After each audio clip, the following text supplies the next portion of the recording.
Michael P. Mao states, "Yet 2012 does not mark the end of the world as oft predicted, but the birth of a new golden era, popularly known on the Earth plane as the Age of Aquarius." Unquote.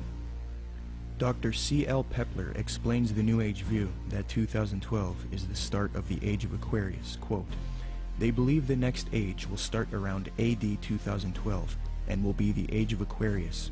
This, they say, will be an age of enlightenment and world unity, a post-Christian world in the fullest sense of the word." Unquote. 2012 is a clever deception to get you to accept the Age of Aquarius, New World Order, under the mask of a Mayan prophecy. In fact, the elite New World Order at the top of the pyramid want the public to believe in 2012, thus proving that they are behind this propaganda. The Club of Rome, by its own admission, is a globalist think tank. The aim of this organization, founded by Ervin Laszlo, is to solve the world's problems and erect a solution, a new world order, one world government, the same theme we have been talking about in the film. On January 31st, 2009, the Club of Rome held the Future of the American Hemisphere Conference. Francesco Stippo kicked the conference off with a speech. Francesco Stippo is a member of the U.S. Club of Rome. He authored the book World Federalist Manifesto, Guide to Political Globalization, where he states, quote, "Political globalization is the creation of a world government which regulates the relationships among governments."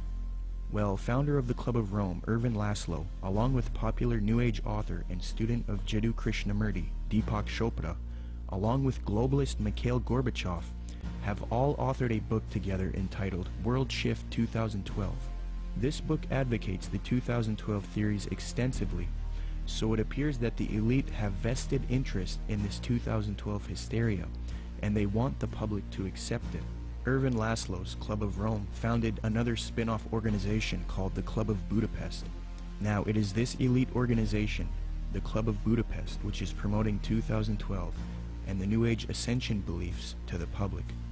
New Age members of the Club of Budapest include Robert Mueller, former General Secretary of the UN, and Barbara Marx Hubbard, who stated, quote, "We have been projecting the transformation in 2012. It is happening now," unquote. Founder of the Club of Budapest, Ervin Laszlo, is also featured on the Pro-2012 Ascension website, worldshift2012.org. This website heavily promotes the idea that the world is about to end in 2012 if there isn't a transformation based on consciousness resulting in a new global order. Under the Partners section of the website, the State of the World Forum, which Zeitgeist is connected to, is listed on the site. This ties the New World Order to 2012 in that the 2012 hysteria is being pushed by the New World Order to the public to rally humanity together for a one-world government. Under the endorsement section of the worldshift2012.org site, Mikhail Gorbachev is also listed. Mikhail Gorbachev, the Communist New World Order advocate. Thus, it is quite clear that the global elite want people to believe in 2012 so that they can achieve their Age of Aquarius one-world system, which they now claim will emerge in 2012. It's a very clever deception that a lot of people have fallen for. Will anything happen in 2012? Maybe. Will it have to do with any prophecy of Maya? No. If anything does happen, it will be the New World Order who engineers it and ushers in their global system.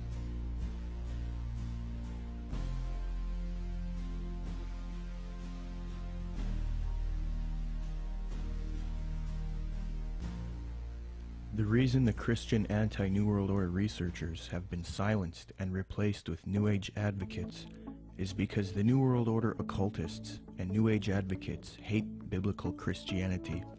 Why? Because the Bible not only refutes their New Age beliefs, but it predicted their coming utopia, calls it out as an evil world system, and tells people to resist it. First, in the Apostle Paul's first letter to Timothy, he warns of these supposed ascended masters who will deceive people with false doctrines.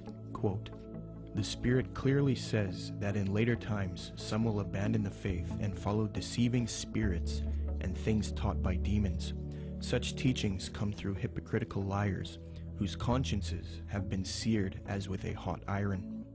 Paul also predicts the New Age movement, quote, "For the time will come when men will not put up with sound doctrine. Instead, to suit their own desires, they will gather around them a great number of teachers to say what their itching ears want to hear. They will turn their ears away from the truth and turn aside to myths. New Agers will often claim that the Bible promotes their astrological beliefs. However, in the Old Testament book of Isaiah, astrology is forbidden and identified as an abomination to God. Quote, "Let now the astrologers, the stargazers, the monthly prognosticators stand up and save thee from these things that shall come upon thee. Behold, they shall be as stubble." Zeitgeist's main source, Acharya S., claims that Jesus talks about the age of Pisces in Matthew 28:20, which states, "And teaching them to obey everything I have commanded you, and surely I am with you always to the very end of the age."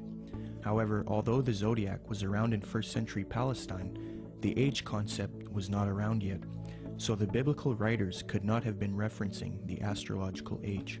Dr. Noel Swerdlow, professor of astronomy and astrophysics at the University of Chicago, states, "Within which group of stars the vernal equinox was located was of no astrological significance at all. The modern ideas about the age of Pisces or the age of Aquarius are based upon the location of the vernal equinox in the regions of the stars of those constellations. So when this woman says that the Christian fish was a symbol of the coming age of Pisces, she is saying something that no one would have thought of in antiquity." Unquote. When Matthew 28:20 talks about the end of the age, or in Greek, the end of the eon, he is not talking about astrological ages, as this concept was not around yet. The age referred to is that of Jewish understanding. As J.P. Holding remarks, quote, "Zeitgeist is correct that when Jesus refers to the end of the eon, he doesn't mean the end of the world. However, he is also not speaking of the astrological age of Pisces. Rather, in the 1st century Jewish thought, there was an awareness of the current age, Ha-Alom Ha-Zeh, and the age to come, Ha-Alom Ha-Ba. The distinction between the two appears both in the New Testament and in other Jewish writings. This has nothing to do with astrology." Unquote. Zeitgeist merely tried to deceive the public into the New Age worldview by distorting the biblical data, which actually condemns astrology. Moreover, Jesus, Paul, and John predict this coming world teacher, Antichrist or Maitreya, and the New World Order, one world government. And it is this reason that the elite and the New Agers hate true biblical Christianity. Paul writes in 2 Thessalonians, quote, "That you not be quickly shaken from your composure or be disturbed either by a spirit or a message or a letter as if it is from us, to the effect that the day of our Lord has come. Let no one in any way deceive you, for it will not come unless the apostasy comes first, and the man of lawlessness is revealed, the son of destruction, who opposes and exalts himself above every so-called God or object of worship, so that he takes his seat in the temple of God, displaying himself as being God. And you know what restrains him now, so that in his time he will be revealed. For the mystery of lawlessness is already at work. Only he who now restrains will do so until he is taken out of the way. Then that lawless one will be revealed, whom the Lord will slay with the breath of his mouth, and bring to an end by the appearance of his coming. That is the one whose coming is in accord with the activity of Satan, with all power and signs and false wonders. Jesus Christ warned of the Antichrist and false Christs. He says not to believe anyone who says, 'Look, the Christ has returned.' For Jesus Christ's real glorious second coming comes after the false Christ or Antichrist deceives the world." Matthew 43 states, "And Jesus answered and said to them, See to it that no one misleads you, for many will come in my name, saying, I am the Christ, and will mislead many. Then they will deliver you to tribulation and will kill you, and you will be hated by all nations because of my name. Then if anyone says to you, Behold, here is the Christ, or there he is, do not believe him, for false Christs and false prophets will arise, and will show great signs and wonders, so as to mislead if possible even the elect. Behold, I have told you in advance. So if they say to you, Behold, he is in the wilderness, do not go out. Or, Behold, he is in the inner rooms, do not believe them. For just as the lightning comes from the east and flashes even to the west, so will the coming of the Son of Man be. But immediately after the tribulation of those days, the sun will be darkened, and the moon will not give its light, and the stars will fall from the sky, and the powers of the heavens will be shaken. And then the sign of the Son of Man will appear in the sky, and then all tribes of the earth will mourn, and they will see the Son of Man coming on the clouds of the sky with power and great